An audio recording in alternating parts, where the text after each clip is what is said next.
This is Talks with Yerlie.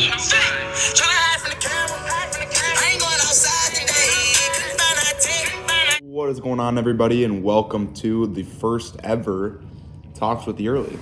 I'm Yerlie, or Charlie. It is Monday, January 15th, and MLK Day, so happy MLK Day to all the viewers out there, all the listeners. But, so this is the first ever episode of Talks with Yerlie. This is just a podcast. I'm going to be going over, some social issues out there. And today specifically, I'm going to be going over the teenage vaping epidemic. I'm just going to get into sort of the cause of it, some statistics on it. And then I'm actually going to have an interview with a high schooler who was addicted to vaping and just kind of get his side of the story from that. So just jumping right into things, vaping started off as an alternative to smoking. After all the studies came out about how bad smoking was, people wanted to quit, and they needed a way to do that without going cold turkey. So the e-cigarette or vape was invented. It seemed to be an effective way for adults to switch over and have a less harmful device to soothe their addiction. But the problem is the target audience switched along the line somewhere. And this happened when the nicotine and vaping companies started advertising these fun flavors like blue raspberry, cherry, green apple, bubble gum. It's almost like they were advertising ice cream or lollipops. And this really hit a certain audience of teens who were seeing these advertisements and saying, hey, I want to try that. That looks like it tastes good. I would want to do that throughout the day. That seems fun. So it turned into a real big problem.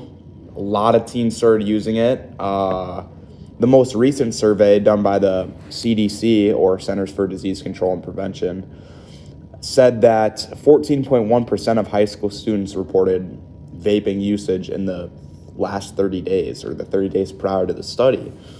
And of those 14.1%, 27.6% said they were daily users. And of course, those are high numbers and definitely too high for kids who aren't even allowed to be using vapes, because remember, the T21 law says that you have to be 21 to even buy a vape legally. But you don't know that these surveys are right. I mean, I'm sure that all the people who said they were vaping wouldn't lie to the survey, but I think some teens would feel uncomfortable telling anyone that they were vapors. So that could be anywhere from 14.1% up, 27.6% up. So this is a real big issue in teens who are addicted to these vapes. Now, many may be wondering what could be a solution to it. Well, I think I might have one. And that would be the federal government and the United States Congress banning flavored nicotine throughout the entire United States. Now, I know that seems like a stretch, and people might be thinking, well, why would you ban it all if it's a helpful tool for adults to quit smoking? While that could be true, and it's less harmful than cigarettes probably, there are many studies that show vaping is not, it's causing negative health effects, I should say. One of those studies was by the American Lung Association. They said that many dangerous chemicals, including acetaldehyde, aclorine, and formaldehyde. Sorry if I'm completely butchering these, but basically these different harmful chemicals can cause lung disease as well as heart diseases. So these harmful chemicals are very bad for teens to be bringing into their bodies at such a young age. And though maybe they're not as harmful as the smoke causing lung cancer, not enough studies have been done yet to show that vapes are more healthy than cigarettes as a concrete fact. And probably they are, but there still are studies, and there will be more studies to come out that do show vaping is bad for your health, and especially to teens at a young age getting addicted now, using it for the rest of their lives. Also, a study done by the CDC shows that vaping is strongly linked to the Yerlie outbreak, and the Yerlie outbreak caused almost 3,000 deaths. So clearly, vaping is not good for you. And once again, especially these young teens who now these nicotine companies and these vape companies are just blatantly advertising to. That's their main audience, I'd say, that they're advertising to with these fun flavors. So I'd say that banning flavored nicotine would take away that temptation and take away that just that extra thing that kids are going to want to say, hey, I want to vape because of the flavor. That whole audience of kids who do that, which is a pretty big portion of them, is gone. And way less teens would get into vaping in the first place. And I think also many teens who do it now would quit because they don't want to smoke on a nasty cigarette and they don't want to smoke on a plain vape. So getting into an interview now, I'm here with a high school student who did quit vaping. He was addicted for a long time, but he decided over the summer that he was just going to quit. And for purposes of not trying to get him in trouble because he is a high school student, and just for, I'm going to be changing his voice. I'm going to put the voice filter on him. We're going to give him a fun little voice that you wouldn't be able to tell who he is. I'm just going to call him, let's just call him Bro, okay? So I'm going to be asking Bro here some questions, and yeah. So, Bro, kind of just talk about what it was like the first time you vaped, how you really got into vaping, what started it all, and how it went into your daily routine, sort of going from there on, from the first time to on, yeah. So I vaped for 5 years, and the first time I started vaping was in 7th grade. I had something happen in my family that was super stressful, so then I started vaping, and then I didn't think much of it at first, and then after like months and months of just like occasionally doing it, like one day I didn't have it, and I found myself like craving it. But at the time, like I said, I didn't really think about it until it was like constant, like hour on the hour, all the time for the last 5 years. It was all the time, like before you'd go to the bathroom, when you were about to take a shower, in between classes, like just kind of like a consistent thing, and just became like a consistent part of my life after it started. Yeah, bro. I mean, I think with your story and with many other stories, it does become like that. It becomes just built into your routine. It's just something that you do constantly. And I think also with you and a lot of other people, it starts out as something that you don't realize is a habit like that. You don't realize how often you're really doing it for a while until you realize it's a problem. And going into that, next question is just kind of talk about when you realized it was a problem, how you realized you needed to quit using it, and then kind of just go into your journey quitting, what it was like quitting. Did you have any withdrawal symptoms? And yeah, just talk about that. I realized it was a problem when my parents actually brought it up to me, because they kind of knew that like if they took it from me, like I could just go get another one.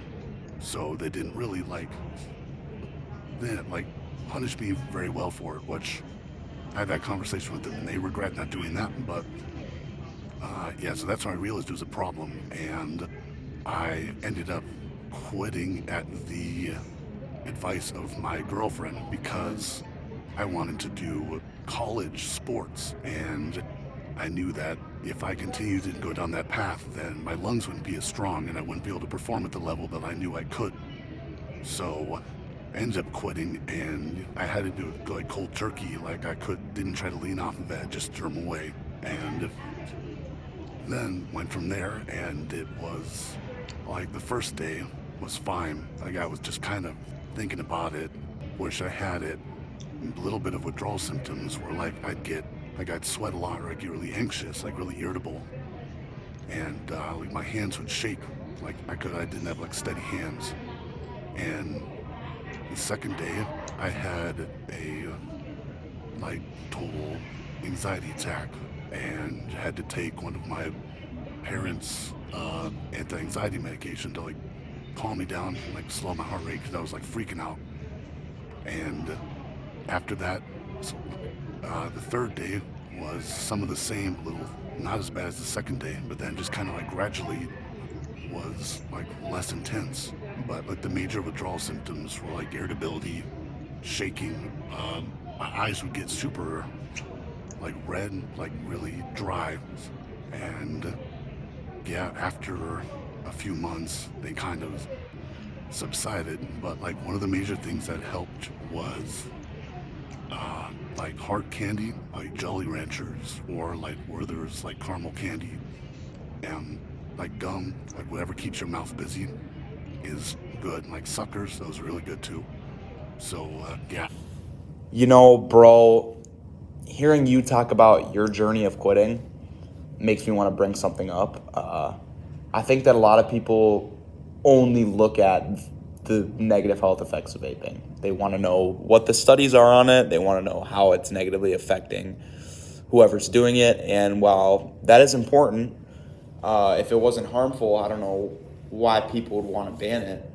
But like I said before, there are studies that show correlations to negative health effects and lung diseases, heart diseases with vaping. You also have to look at the addictive side of it. It's a very addictive device, and like you said, it's hard to quit. You know, I'm honestly proud of you, bro. It's hard to just go cold turkey when you're addicted to something. And you said you had withdrawal symptoms. It took months to get rid of them. You even had an anxiety attack. And while hopefully it's easier for you now, for a while there, it is really difficult to quit something like that. And I don't think everyone realizes that. Just how addictive it is.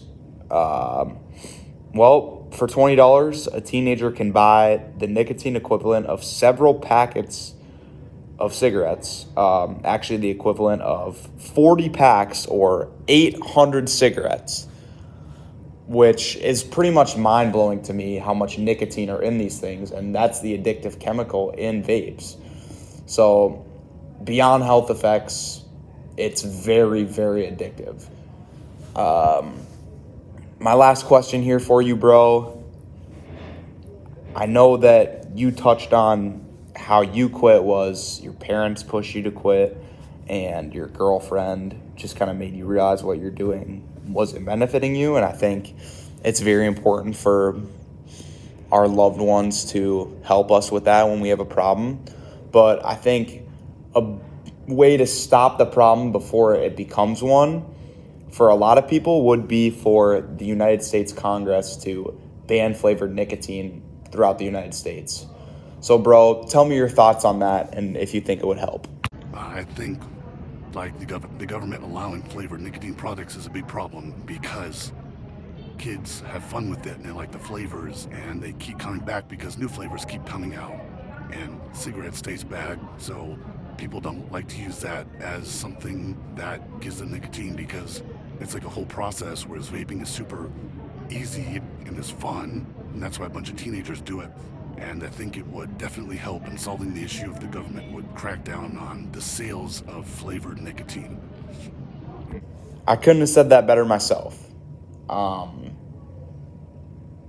glad how you brought up kids aren't going to want to smoke cigarettes because they don't taste good. And like I said before, that's what pretty much started this whole thing, is the flavors of them, and it does taste good. And I'm glad that you said it too, as someone who's experienced it. But that's pretty much what started all the advertising of those flavors, like you said. But yeah, I agree with you. I think that it would help a lot. And with that, bro, I just want to thank you for coming on the show. I'm really glad that you could share your story, and you made the show entertaining, actually. So it's not just me spitting out facts. It's me actually letting people hear a real story of someone who went through a journey of quitting and what it was like for them. So thank you for that, bro. Thanks for coming on the show again. You were great. And with that, I'm actually going to end it here. Again, happy MLK Day, everyone. I hope you enjoyed the show. And I hope to get you guys back to listen to Talks with Yerlie. Goodbye. And that's all we have for today. I know, went by fast, right? If you want to hear Yerlie again, you're just going to have to tune in until next week.